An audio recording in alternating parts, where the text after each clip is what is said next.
The Red Army may have withdrawn from Afghanistan, but the regime in Kabul was still friendly with the Soviets, and at the end of August the first and to date only Afghan in space took off from the Baikonur Cosmodrome on board the Soyuz mission TM-6. Abdul Ahad Momand was the fourth Muslim in space, and so worried was his mother about his safety that Afghan President Najibullah invited her to the presidential palace and set up a phone call to the Mir space station, making Pashto the fifth language to be spoken in space.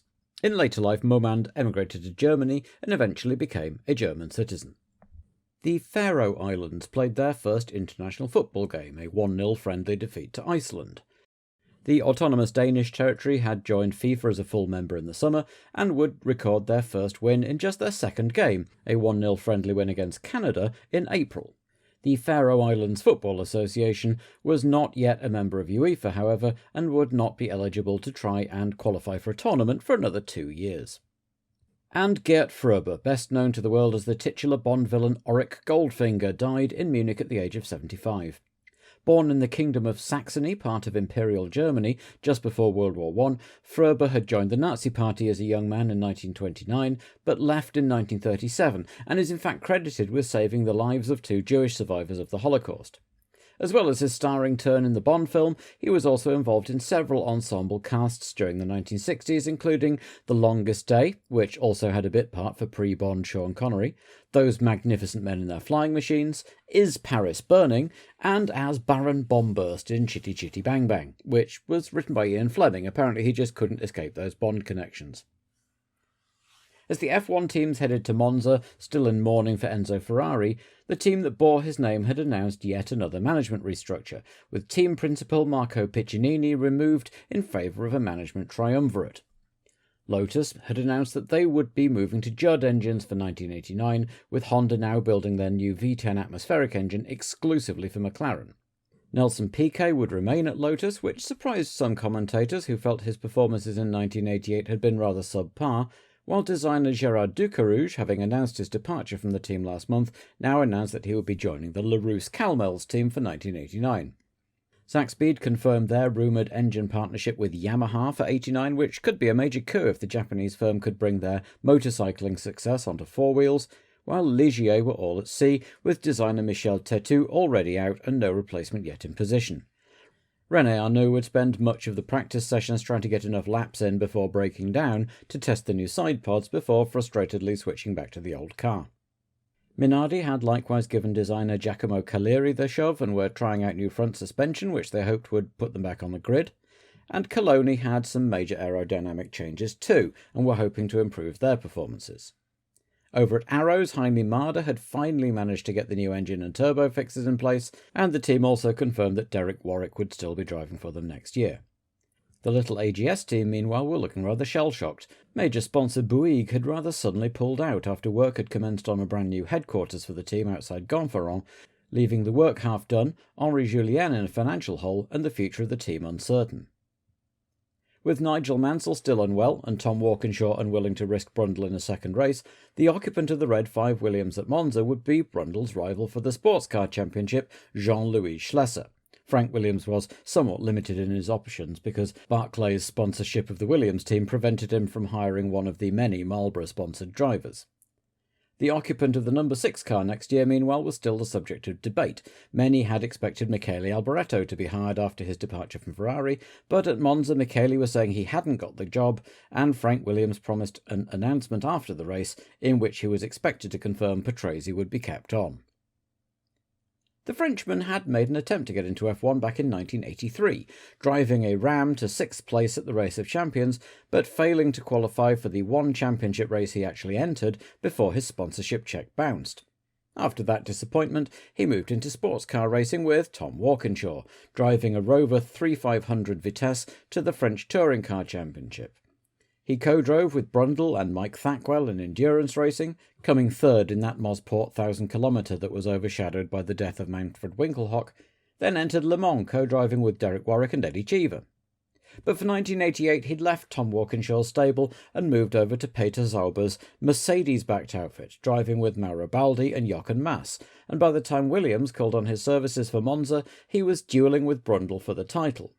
Schlesser's brief F1 experience had been some time ago in very different equipment, but he clearly had some talent.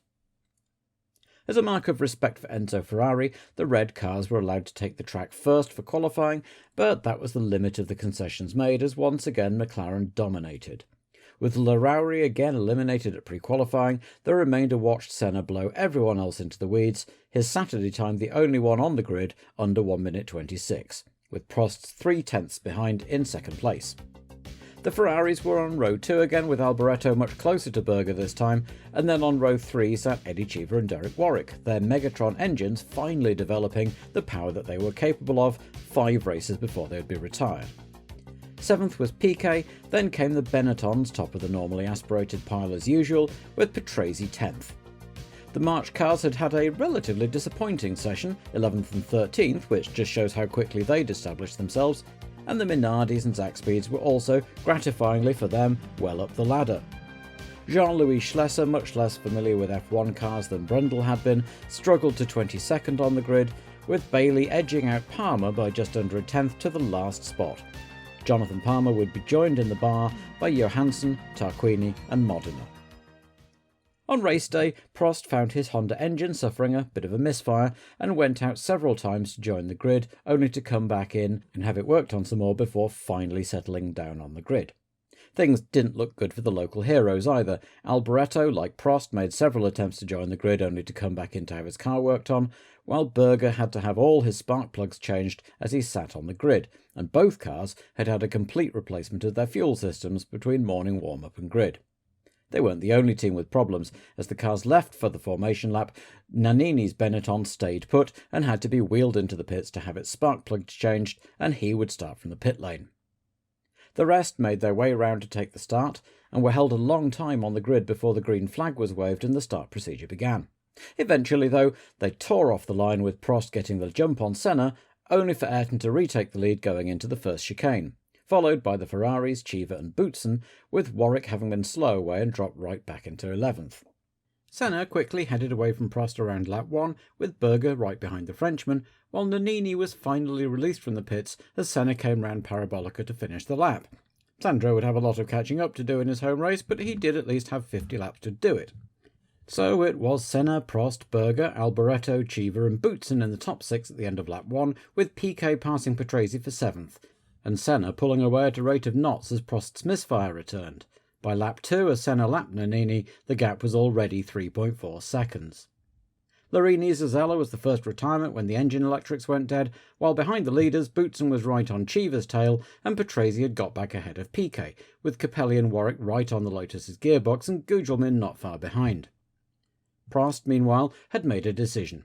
Having already as good as conceded the championship to Senna, and with his teammate rapidly disappearing into the distance, he figured, what the heck, and turned his boost right up, hoping to either catch and pass Senna and then block him, or at least make him burn so much fuel trying to stay ahead that he might run out by the end. He rapidly began to cut the gap and lap Nannini, Berger still in tow. Senna sped up too, both McLarens lapping faster as the gap stayed stable at a little over 3 seconds, while Piquet's gearbox seized up and pitched him into the kitty litter on lap 12, when it was Prost's turn to set fastest lap. The race was absorbing and tactical rather than exciting, as Berger elected to let Prost go and conserve his own fuel. By the end of lap 13, things were rather spread out, with Senna, Prost and Berger about 3 seconds apart, 4 seconds back to Alboreto in 4th, and then a full 10 back to Cheever and Boutsen. There was more going on just outside the points, though, with Patrese, Capelli and Warwick scrapping over 7th, the 2 Italians renewing their rivalry from Belgium, that is until Warwick passed the march while the cameras were looking elsewhere. Lotus's miserable weekend ended just after 15 laps when Nakajima went in to retire with an engine failure. Capelli was still all over the back of Warwick, looking to take 8th back, while Warwick was having to alternate between defending his own position and trying to take Patrese's. Several times Capelli pulled out coming into the Parabolica, only for Warwick's Megatron BMW power to tell. Dalmas retired his Lola on lap 18, official records say Radiator, Murray Walker's Grand Prix yearbook says Gearbox, when running 20th out of 21. Meanwhile, as usual, Prost was losing time on Senna as they went through traffic, the Brazilian proving more incisive as ever. Of course, as soon as the TV director spent half a lap showing us that, Warwick got in front of Patrese and left the 2 Italians behind, duelling once more. Half distance came and went as Prost, with a clear track, reeled the gap back in, as Quintana's Zack speed spluttered to a halt with a dead engine, and De Cesaris had to retire his Riel after clattering across the curbs during a scrap with Schneider and Caffey and damaging his steering. Once again, as soon as the cameras were looking elsewhere, Capelli got past Patrese, while Warwick had motored off into the distance and was rapidly gaining on Boutsen in 6th, and before long he was past him too. At the end of lap 30, commentators noticed that Prost's engine was sounding a bit rough as he came past. He began dropping rapidly back, and as soon as the Ferrari team told Berger about it, he put his foot down and started gaining. To a roar from the grandstands, Berger sailed past Prost on lap 35, and at the end of the lap, Alain peeled in to post McLaren's first mechanical retirement all year.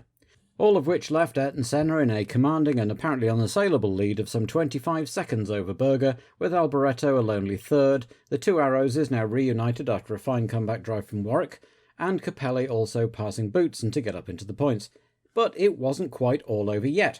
Alboreto had been having gearshift problems all race, but having played it safe so far and cooled things down, he now got the bit between his teeth and charged after his teammate, who had turned his boost back up and was now carving lumps out of Senna's lead.